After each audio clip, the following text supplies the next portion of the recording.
Sembura jingga mulai tampak menghiasi langit. Tanda akan beralihnya waktu. Biasanya memasuki pergantian hari seperti ini, anak-anak sudah diperingatkan para orang tua agar segera pulang. Tak lupa untuk menutup pintu dan jendela. Sebab menurut kepercayaan leluhur, dunia gaib akan memulai aktivitasnya. Seperti halnya dunia manusia pada pagi hari. Mamat, bocah lelaki berusia 9 tahun bergegas pulang dari lapangan bersama kawannya, Irul. Ketika mendapati lantunan siiran dari musola kampung yang mulai menggema. Namun, ia terlihat mengernyit memegang perutnya sembari berjalan dengan langkah yang tertahan. "Kenapa kamu, Mat?" tanya Irul yang penasaran melihat kawannya tertinggal beberapa langkah di belakangnya. "Tidak tahu ini, Rul. Tiba-tiba mules banget. Kamu duluan saja ya. Aku mau ke sungai," tuturnya sembari merangkul perutnya yang mungkin bertambah melilit. Irul mengangguk, membiarkan sahabatnya berbelok arah menuju sungai di ujung barat kampung. Maklum, waktu itu desa mereka masih terpencil dan belum banyak rumah yang memiliki WC. Hal ini sudah biasa dan tidak aneh. Sebab saat itu, cara hidup mereka masih tradisional dan kolot. Langit sedikit menghitam ketika Mamat memandang ke atas. Ada siratan raut cemas di wajahnya. Mungkin takut dimarahi sang emak yang cerewetnya minta ampun. Akan tetapi, perutnya sudah tidak bisa diajak kompromi. Ia pun mempercepat langkah agar bisa segera sampai di tujuan. Pohon bambu berjajar di pinggir jalan, menandakan ia akan segera sampai. Gesekan suara bambu yang berdecit membuat Mamat mengusap tengkuknya. Angin pun berembus kencang menggerakkan deretan bambu itu seolah melambai akan menggapai Mamat. Ia terlihat begidik, berlari kecil menjauhi pepohonan rindang tersebut. Mamat membuang napas lega saat sampai di pinggir sungai. Tanpa menunggu, ia memasuki bilik kakus yang terbuat dari potongan bambu yang ditancapkan di dasar sungai. Di sekelilingnya ditutup dengan asbes yang tingginya hanya semeter. Ia segera berjongkok dan mengeluarkan isi perut yang sudah mendesak tak tertahan. Suasana gelap mulai menyelimuti. Lamat-lamat terdengar suara azan maghrib bersautan dari beberapa surau. Mamat mengedarkan pandang ke sekitar. Rona wajahnya mulai menunjukkan ketakutan. Hanya sinar rembulan yang menjadi penerangnya saat itu.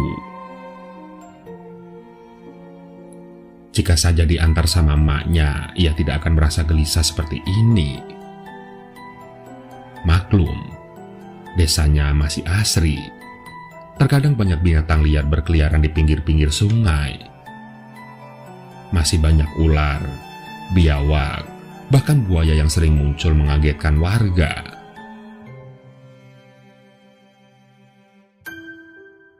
Seember air sudah tersedia di depannya untuk cebok. Setelah tuntas, ia mengambil gayung dan melakukan istinja.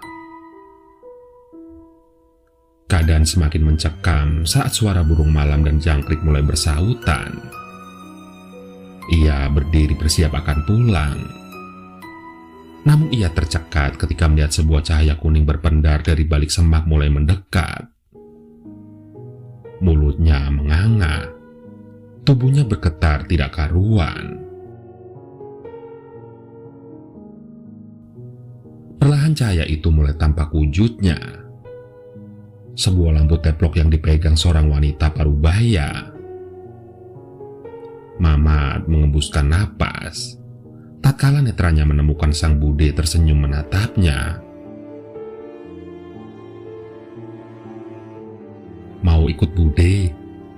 tanya wanita berkebaya coklat itu, sembari mengangkat lampu penerang di depannya. "Kemana, Bude? Kalau dimarahi emak bagaimana?" Polos ia bertanya dengan mengangkat kepala, memandang wajah kakak kandung emaknya itu. "Pasar," jelas dan singkat ia menjawab. Mamat hanya menganggukkan kepala tanda setuju, seolah berpikir tak apalah jika budenya yang mengajak. Sang emak tidak akan mungkin mempermasalahkannya. Akhirnya keduanya berjalan melewati tepi sungai sambil bergandengan tangan.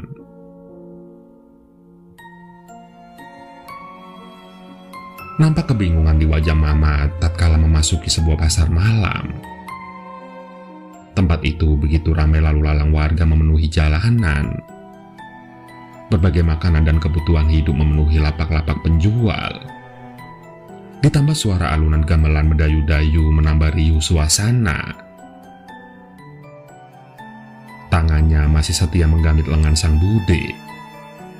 Ada sedikit siratan ketakutan dalam wajahnya ketika mendapati orang-orang dengan wajah pucat tanpa ekspresi. Hampir semua orang terlihat seperti itu. Bahkan tidak terdengar candaan ibu-ibu yang biasanya saling tawar soal harga dengan penjual, seperti yang dijumpai Mamat tiap paginya. Sang bude mengajak Mamat mengantri di lapak penjual jajanan.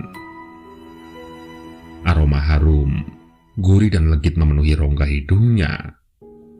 Terlihat dari caranya mengendus dan mengusap perut seakan tidak sabar. Ia mulai sumringah. Ia seperti kalap saat sang bude mempersilahkannya memilih apa saja yang ia mau. Mulai dari es dawet, bihun goreng, juga beberapa kue basah yang masih mengepul menggiurkan. Belum lagi tambahan beberapa buah-buahan mewah yang hampir tak pernah ada di meja makan di rumahnya. Seperti anggur, apel, juga kelengkeng kesukaannya. Kantong kreseknya penuh bejubel. Mamat sangat girang. Sebab status yatim yang disandangnya sejak berumur 3 tahun membuat emaknya selalu membatasi segala apa yang diinginkannya. Karena pekerjaan emaknya yang tidak menentu. Mamat diajak duduk di sebuah pelataran pendopo yang menampilkan pagelaran wayang orang. Mereka duduk di atas tikar bambu yang sudah digelar memanjang. Plastik jajan ditaruh budenya di depan Mamat. Tanpa menunggu arahan sang bude, bocah itu sudah membuka dan melahap beberapa jajan yang sudah dibelinya. Langgengan suara tokoh wayang wanita begitu merdu mengalun-alun menerangkan lagu Jawa. Mamat bukannya menikmati penampilan drama musikal di depannya, tetapi lebih senang melahap makanan yang jarang sekali ditemuinya di rumah. Tak hentinya ia mengunyah, diselingi seruputan es dawet dalam bungkusan plastik dengan sedotan. Terdengar riuhan gelak penonton membuat Mamat ikut terbahak. Entah dia tahu apa yang mereka tertawakan atau tidak. Ia hanya terlihat berusaha ikut menikmati pertunjukan untuk menyenangkan budenya yang sudah mengajak. Sementara itu, di rumah sederhana pinggir sawah, Bu Rima, emak dari Mamat, mondar-mandir gelisah di depan pelataran rumahnya. Berkali-kali ia melirik jam dinding di tembok ruang tamu, sembari matanya awas memandang jalanan depan rumah. Udin, kakak Mamat, datang dari musola dengan wajah mengernyit melihat emaknya yang sedang cemas. "Emak, kenapa? Kok kayak bingung begitu?" tanya putra sulung Bu Rima, remaja 19 tahun itu. "Kamu tidak lihat adikmu tadi dilanggar? Sudah jam segini kok belum pulang?" Ia masih selingukan menatap jalanan. Udin bergeming sebentar sembari mengernyitkan dahi seperti sedang memikirkan sesuatu. Tadi banyak sih, Mak, anak-anak yang ikut jemaah seperti biasa. Tapi ya masa aku neliti, apa ada Mamat apa enggak? Kalau gitu coba kamu tanya sama Irul dan teman-teman lainnya. Wong surup-surup kok ya ndak pulang. Nanti kalau dibawa Wewe Gombel bagaimana? Emaknya semakin cemas berkacak pinggang. Ia mendengus berkali-kali. Iya, Emak tenang saja. Mungkin Mamat langsung berangkat ngaji ke rumah Abah Abdul. Udin pasti cari sampai ketemu, Mak. Emak, tenangkan pikiran saja ya, bujuk Udin. Kemudian memapak emaknya masuk, lalu mendudukannya di kursi kayu panjang di ruang tamu. Rumah Irul adalah tujuan pertamanya. Namun kata ibunya, Irul sudah pergi mengaji. Mendapat informasi itu, Udin secepatnya melaju ke rumah Abah Abdul memastikan. Tiba di pelataran luas rumah Abah Abdul, hal pertama yang ia cari adalah sandal milik adiknya. Akan tetapi ia tidak menemukannya, meski sudah menggeser beberapa tumbukan sandal yang ada. Dari dalam rumah, seorang anak yang melihat gelagat Udin melaporkannya pada sang ustadz. Dalam sekejap saja, Abah Abdul sudah berdiri di depan Udin yang masih sibuk memporak-porandakan sandal. Maklum, dulu masih sering ditemukan maling sandal. Abah Abdul berdehem keras, membuat Udin berjingkat kaget. Abah, maaf, saya lagi cari Mamat. Tapi kok nggak nemu sandalnya? Ia menggaruk tengkuknya yang tak gatal sebab tidak enak. Hari ini Mamat gak ngaji.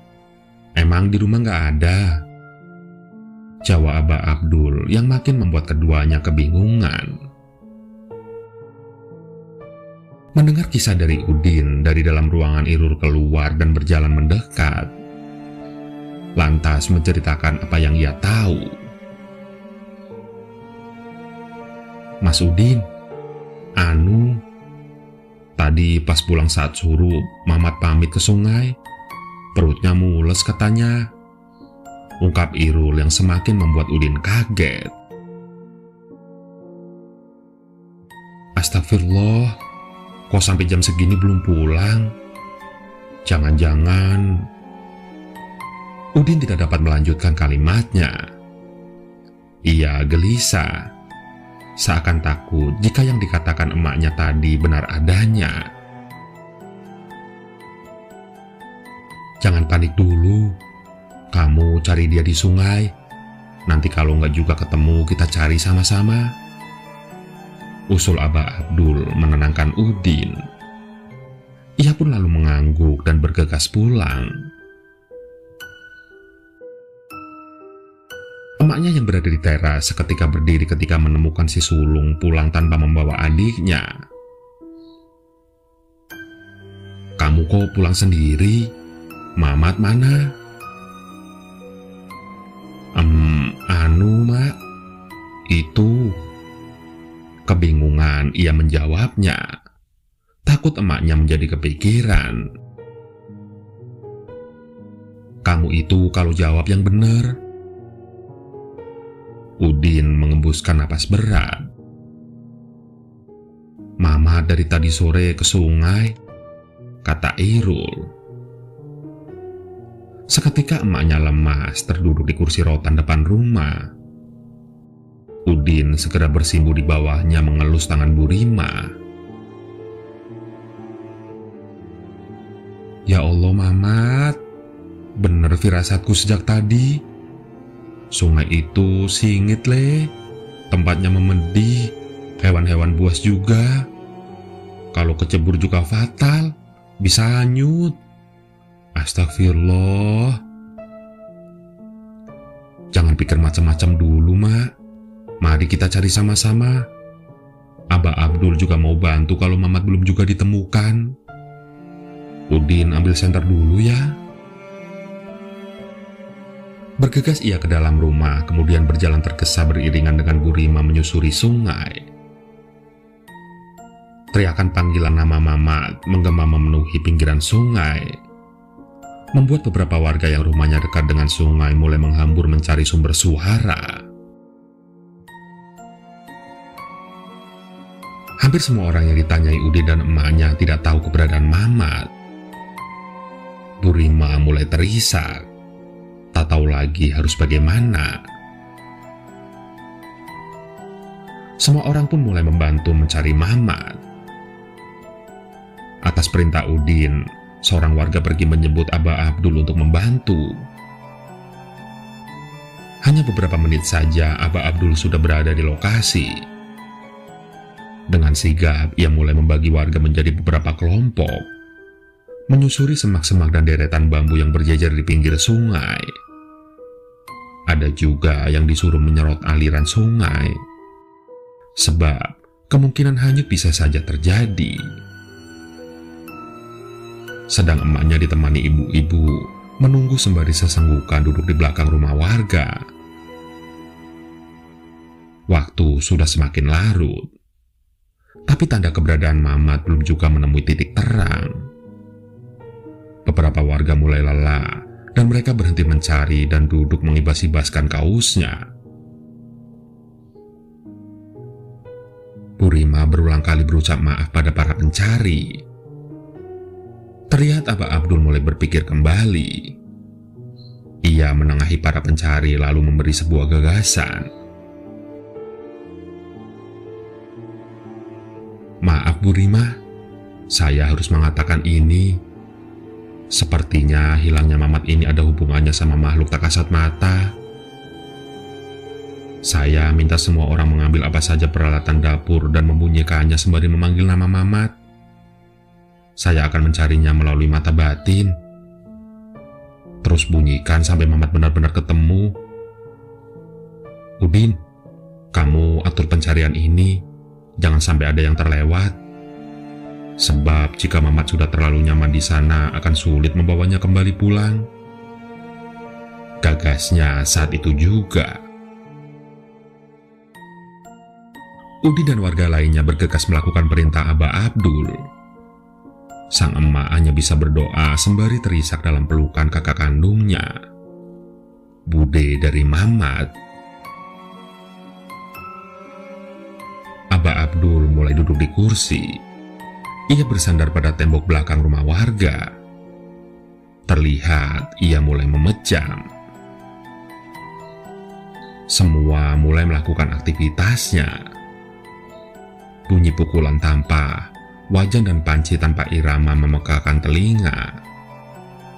Mereka berjalan menyebar sambil memanggil nama Mamat bersaut-sautan.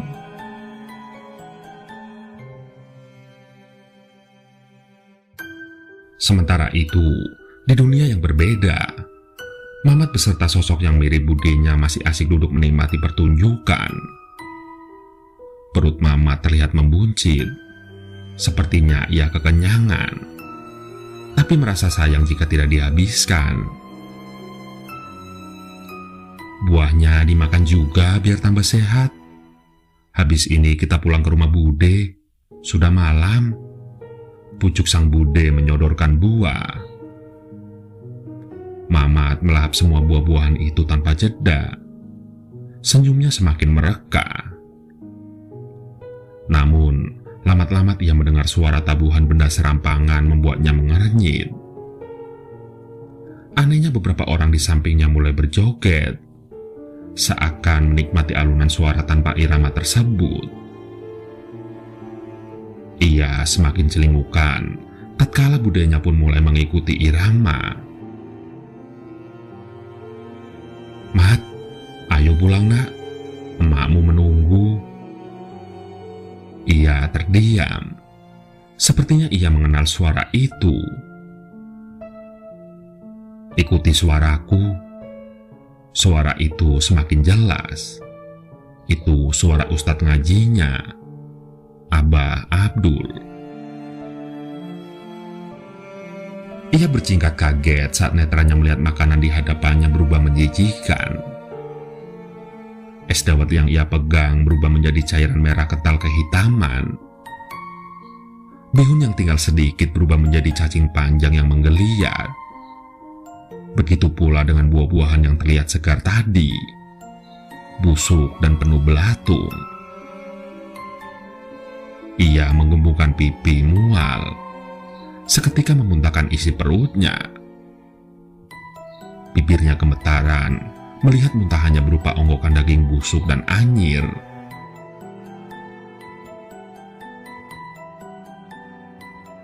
Ia semakin ketakutan tatkala rambut budenya perlahan tergerai panjang. Payudaranya menggelantung sampai ke bawah. Tangan dan kakinya memanjang, keriput dengan kuku-kuku runcing. Napasnya tersengal. Perlahan ia mundur.